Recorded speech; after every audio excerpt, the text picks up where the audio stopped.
नमस्ते अनि नमस्कार। स्वागत छ यहाँहरू सम्पूर्णलाई रुटिन अफ एजुकेसनमा।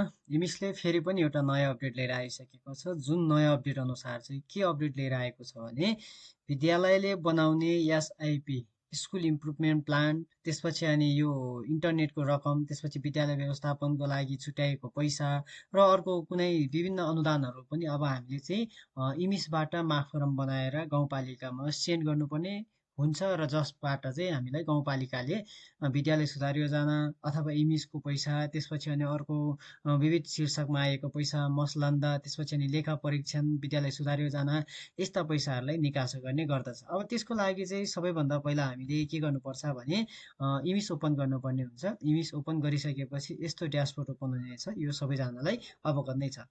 अब त्यसपछि यो ड्यासबोर्ड ओपन भइसकेपछि हामी सबैजनाले त्यसको लागि चाहिँ जस्तै के गर्नुपर्छ भने यो रिक्वेस्ट फर्म भन्ने एउटा छ, जसमा चाहिँ हामीले तल देखाइएको छ स्कुल अपरेसन एन्ड म्यानेजमेन्ट भनेर दिएको छ। यसमा हामीले क्लिक गर्नु होला। यसमा क्लिक गरिसकेपछि हामीले यसमा यतापट्टि सेलेक्ट इयरमा चुज गर्नु होला। सेलेक्ट इयरमा चाहिँ हामीले 2083को त भर्खर सुरु हुँदैछ, त्यो मा गर्नु परेन। अब हामीले 2082 सालको विद्यालय सुधार योजना, त्यसपछि अनि यो विद्यालय सञ्चालन तथा व्यवस्थापन अनुदान, जसलाई चाहिँ हामी मसलन्दा भन्छौँ, त्यसपछि नै अर्को आएर त्यही सामाजिक परीक्षण, विद्यार्थीको परिचय पत्र व्यवस्थापन, विद्यालय तथ्याङ्क बुलेटिन लगायतका, त्यसपछि अनि विद्यालयको इन्टरनेटहरूलाई चाहिँ हामीले एकमुष्टमा माफरम बनाउनु पर्ने हुन्छ, जसको लागि हामीले 2082 गर्छौँ। त्यसपछि अनि लोड गर्छौँ। लोड गरिसकेपछि यहाँ हामी सबैलाई एउटा यो सिधै इमेज, ब्याङ्कको खाता नम्बर, ब्याङ्कको नामहरू त देखाइहाल्छ। यति गरिसकेपछि यहाँ देखाइएको छ हामीलाई विद्यालय सञ्चालन तथा व्यवस्थापन अनुदान भनेर यहाँ 25,000 आउने गर्दछ मावि स्कुलको लागि। त्यसपछि अनि विद्यालयलाई विद्यालय सुधार योजना निर्माण तथा अध्यापतिक, अभिभावक, शिक्षा एवं अतिरिक्त क्रियाकलाप सञ्चालनका लागि चाहिँ एकमुष्टमा 20,000 रकम अनुदान उपलब्ध गराउँछ। यो माफरम पनि हामीले बनाउनु पर्ने हुन्छ। त्यसपछि अर्को रहेको छ फेरि यो माध्यमिक तहको लागि चाहिँ 15,000 यहाँ सामाजिक परीक्षण तथा आर्थिक लेखा परीक्षण हामी जुन चाहिँ हामी अडिट भन्छौँ त्यसको लागि चाहिँ, त्यसपछि अनि परिचय पत्र व्यवस्थापन, त्यसपछि अनि विद्यालय तथ्याङ्क व्यवस्थापन, बुलेटिन प्रकाशन लगायतको क्रियाकलाप सञ्चालनको लागि एकमुष्टमा अनुदान चाहिँ 15,000 उपलब्ध हुने गर्दछ। यो पनि हामीले प्राप्त गर्न सकिनेछ। र विद्यालयमा इन्टरनेट जडान तथा सञ्चालन खर्च भनेर चाहिँ इन्टरनेट जस्तै वाइफाईहरू हामी राख्छौँ भने त्यसको बाबत चाहिँ हामीले 20,000 प्राप्त गर्ने गर्दछ वार्षिक, यो मावि स्कुलको लागि। यो पनि यहाँहरू सबैजनाले यसमा माग गर्नुपर्ने हुन्छ। जस्तै यसमा पनि हामीले टिक गर्नुपर्ने हुन्छ। त्यसपछि अर्को रहेको छ स्रोत कक्ष सञ्चालनको लागि अनुदान भनेर पनि हुने गर्दछ यदि छ भने। त्यसपछि अर्को रहेको छ फेरि जम्मा रकम। त्यसपछि आवासीय विद्यालयको लागि सञ्चालन अनुदान भनेको दिएको छ। होस्टेल यदि छ भने, होस्टेल नभए त केही पनि फरक परेन।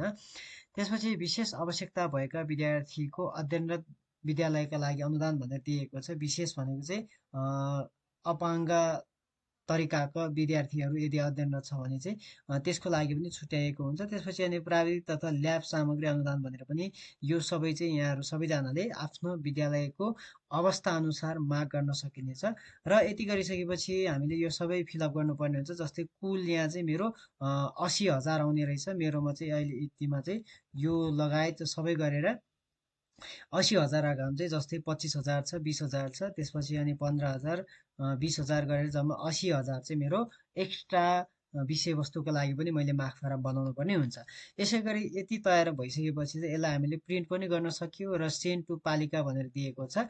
यसमा यहाँहरू सबैजनाले सेन्ड गर्नु होला। जस्तै कि इमिसको पैसा, एसआइपीको पैसा, त्यसपछि अनि अडिटको पैसा, आइडी कार्डको पैसाहरू पाउनको लागि चाहिँ यहाँहरू सबैजनाले इमिसबाट अब माग फारम बनाउनु पर्ने हुन्छ। त्यसको लागि चाहिँ मैले पुनः फेरि भन्नेछु, यहाँ सेन्ड टु पालिका भनेर लेखिएको छ। यसमा यहाँहरूले सेन्ड गर्नु होला। अहिले म चाहिँ सेन्ड गरिनँ। यसरी यहाँहरू सबैजनाले आफ्नो विद्यालयमा भएका विविध कुराहरूको लागि माग फारम बनाउनका लागि र विभिन्न कुराहरूलाई चाहिँ आफ्नो विद्यालयमा माग फारम बनाएर निकासको लागि सिफारिस गरेर अथवा निवेदन पठाउन सकिनेछ। आशा छ यो भिडियोले यहाँहरूलाई केही सहजता पुर्याएको छ भन्ने अपेक्षासहित भिडियोलाई अन्त्य गर्न चाहन्छु। भिडियो सम्बन्धी केही सल्लाह सुझाव जिज्ञासा जानकारी भएमा चाहिँ कमेन्ट बक्समा कमेन्ट गरेर साथ दिनु होला।